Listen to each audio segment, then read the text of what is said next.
Ətim kababımızın yanında çoban salatımız yoxdur, pomidor xiyarımız da qalmır. Gedin tez bazar pomidor xiyarı alın gəlirəm. Heç yerə getməyə ehtiyac yoxdur. Evdə hər şey var. Bu dəqiqə sənin üçün 100 manatlıq çoban salatı hazırlayıram. Nə? 100 manatlıq çoban salatı olar? İlk olaraq pomidorumuzu çizik yatırıq və sonra qaynar suyun içində saxlayırıq.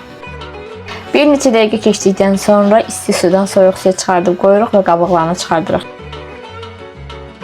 Pomidorumuzu xəşər eləmədən içinə oyuruq və daha sonra isə dolduracağıq. Pomidorumuzun için səliqəyə çıxartdıq. İndi isə əsas özəyi olan çoban salatını hazırlayırıq. Bir ədəd balaca boy doğranmış pomidor əlavə edirik. Bir balaca doğranmış xiyar əlavə edirik. Zövqə görə yaşıl biber əlavə edirik. Sonra zövqə görə göyərti əlavə edirik. Gəldik əsas 100 manatlıq çoban salatımızın sunumuna. Boşqabımızın sunumu üçün bizə qatıq, yağ və duz lazım olacaq.